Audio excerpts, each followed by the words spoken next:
What's up, guys? Today, I want to talk about an issue that almost every organization I've ever seen struggles with, and it has to do with resourcing and all of the internal initiatives that you're working on. And the challenge, what it really comes down to, is there's always a lot of things that people think are important that they want to accomplish, and so what you end up with is an environment where you have 30 things that you're trying to do, and you're advancing each of them like an inch at a time because you have the same stakeholder working on 8 of them and they only have 2 or 3 hours a week to focus on this one project. They're spread so thin. And so what you end up with is, instead of having 1 or 2 that you prioritize and get done and then move on to the next 1 or 2, you have 15 things you're trying to do at once. Many of them will lose momentum and never get done. The ones that do get done, the results will be significantly delayed because it took forever to actually get it done, right? And it leaves you in a position where, instead of picking like the top 1 or 2, getting them done in a few months, accomplishing them, receiving the impact, and then moving on to the next impactful, you really are getting much less done because you're spreading yourself too thin. And I think it happens because most organizations think it's all important and they have a hard time prioritizing. So they're like, well, I don't want to not be working on this thing, right? And so they try to do it all at once.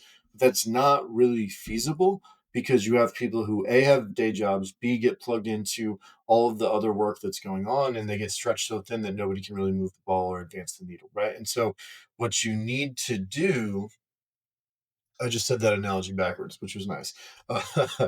Move, sorry, advance the needle or move the ball. Obviously, not the correct analogy there, but um, point being, if you run an organization, it's really important to prioritize and allocate resources effectively.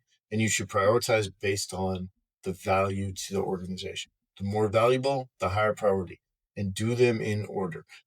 And here's the trick: if you say, this is so valuable that we can't put it aside, even though there are a couple things that are more valuable that we're prioritizing, that's okay. But then you have to really look at your resource plan and maybe bring in additional resources to work on it.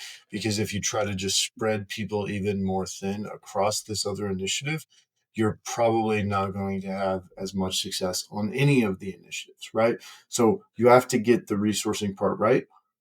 It costs more money to bring in more resources. Everyone knows that, which is why they're resistant to do it. But here's the thing: if the benefits of what you're going to do outweighs the cost of the resources that you're bringing in, then it's worth doing. If it doesn't, then it probably shouldn't be that big of a priority anyway, because it can wait behind the other stuff that are a higher level priority, right? So this is just kind of a soapbox or a ramble, but I think it's important for people to be cognizant of this issue.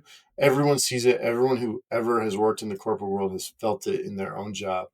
But the point is that if you want to become more efficient as an organization and move the needle, got it right that time, move the needle more effectively on your strategic initiatives, you have to prioritize effectively based on the resourcing that you have available. So that's my soapbox today.